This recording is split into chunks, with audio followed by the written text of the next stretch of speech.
Hi everyone, in this video today we're going to be making Oreo Fluff, and in order to make it I need a few different ingredients. I first need to make my pudding. I'm going to make the whipped cream itself, and then I have all of the toppings that I'm going to put inside. So we're going to go ahead and get started and make the pudding. I use an instant pudding, but you're welcome to make it from scratch. I'm going to use this cookies and cream pudding, instant pudding, so I don't have to heat it up or use the stovetop. If I flip it over, I'm going to read the directions. It says I need 2 cups of cold milk and then the pudding mix. So I'm going to go ahead. I have 2 cups of cold milk in here already. And I'm going to rip open the pudding mix and dump it inside.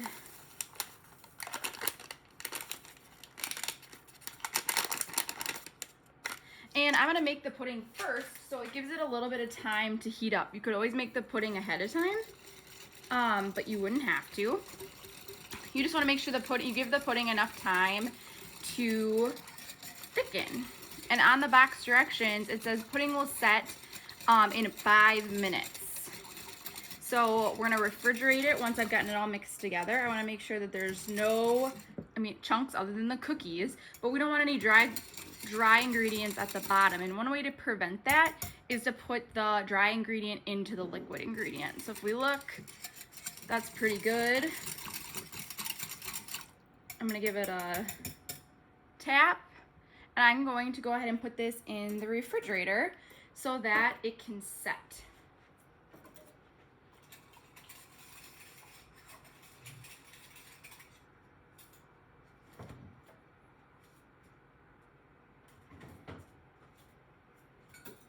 So while that is setting, I'm going to make my whipped cream. And what I need to make whipped cream is 2 cups of heavy whipping cream, which I have in my glass bowl, and I need my electric mixer. And what I'm going to do with my electric mixer is I'm going to create a thickening. I'm going to add air to the heavy cream, and it's going to thicken the heavy cream. Once it has started to thicken, I'm going to add in my powdered sugar and then my vanilla. So I got to get it a little bit thick. So I'm going to start slow and work my way up in speed so it doesn't splash all over the place. And once it starts to thicken, maybe after a minute or 2, I'm going to add in my powdered sugar.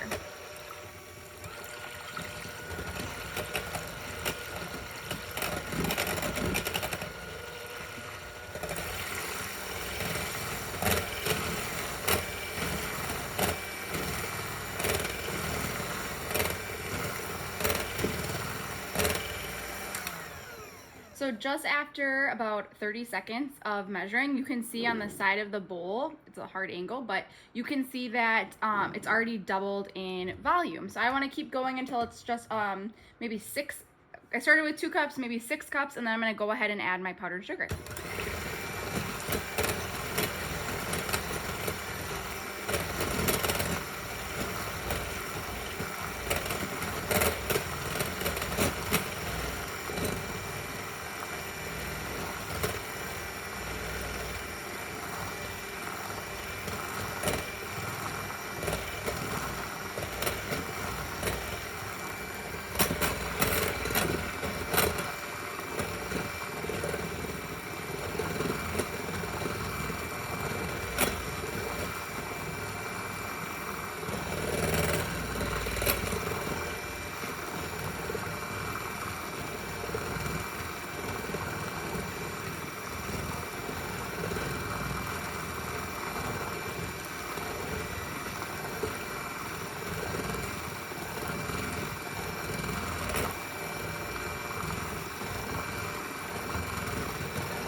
now that's started to get a little bit thicker. You can tell that it's has gotten thicker in consistency. It's no longer runny and liquidy.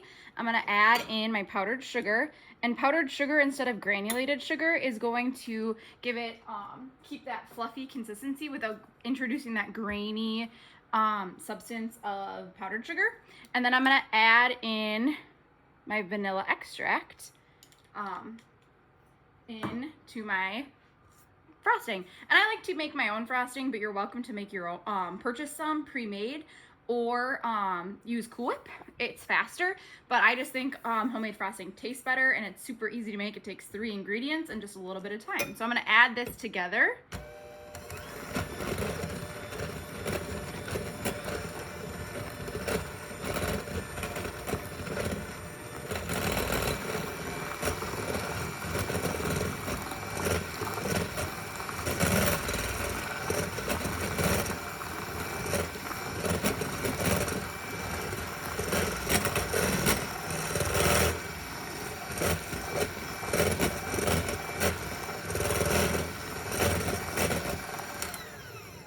So the frosting or the powdered sugar gives it sweetness, and then the vanilla gives it that flavor. Otherwise it would just taste like kind of like fluffy milk.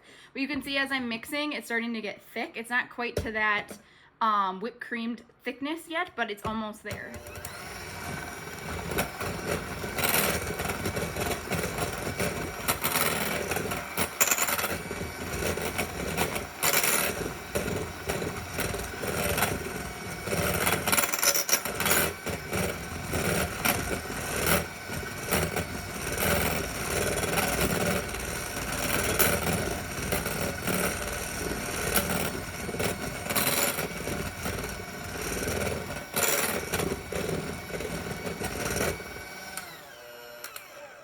So what's really important about whipped cream is that you can actually over whip cream and it will curdle. So we want to make sure it gets thick enough without mixing it too much and curdling the cream. So I turned off my mixer, and then I'm going to release my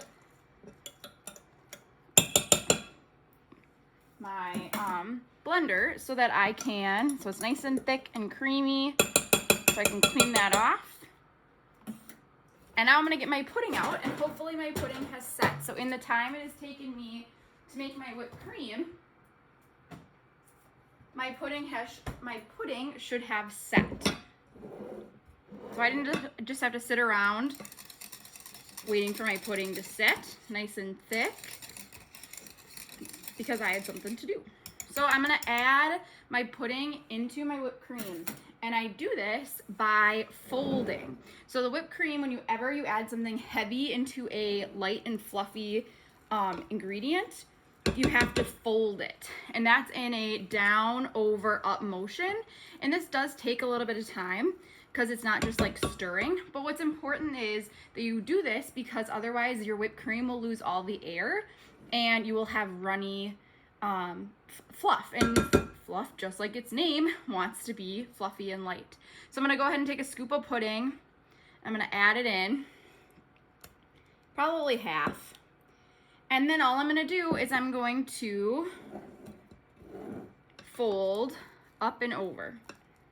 So I'm just incorporating the pudding evenly with the whipped cream without losing any air in the whipped cream. And this does take a few minutes to do, because you want to make sure that you're not losing that air.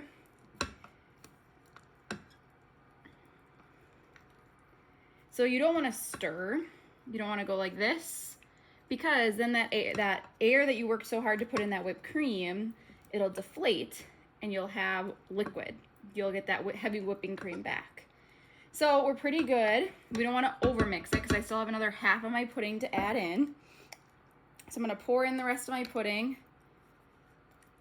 and I'm going to mix this in, and then I can start adding my toppings. So again, folding over. And the cool thing about fluff is you can make any kind you want. As you fold, you want to flip it, you want to scrape the sides and the bottom of the bowl, so you're getting all of the pudding and the cream from the top. So like I said, you can make any kind of fluff. Some really common ones are Oreo. Another common one would be fruit. So putting fresh or frozen strawberries or blueberries or whatever flavor you want. Pistachio fluff with pistachio pudding and pistachio nuts, and mini marshmallows is a very common one as well. So you can make whatever flavor you want and mix and match puddings, mix and match add-ins. It's up to you. So now what I'm going to do is I'm going to add in, I crushed up some Oreo cookies with chocolate frosting because I really like chocolate, and I'm going to add in my Oreos to the mix. So what's important about adding your Oreos, just like when you added your pudding, you want to make sure that you fold in. Again, the Oreos, just like the pudding, is the heavy substance, and you want to keep as much air as possible in your fluff. So just going down, over, up. So down the side of the bowl, scrape the bottom of the bowl, and flip over. Just like so. So I've added my Oreos. Now I'm going to add 2 cups of mini marshmallows. So mini marshmallows, although they are light, they're lighter than Oreos, you still have to fold them in because it doesn't matter what ingredient you're folding into heavy cream or anything that has been whipped. You want to make sure you continue folding it, otherwise you will deflate your air. So just folding this in, scraping the bottom, like so. The last thing I like to add into my fluff is some hot fudge. Again, I'm not going to heat this up, because if I heat up the hot fudge, then it's going to melt all of my whipped cream. But if it's cold or at room temperature, it'll still be soft, but it won't melt anything. So I'm going to mix this in, just get a little bit more chocolate in there. And then you're going to put it in the refrigerator, which will help everything set. And then when it's time to serve, you can sprinkle some cookies on top to garnish and drizzle some hot fudge. Or you can just put it in a large dish and serve it and eat it. So that is how you make fluff from scratch.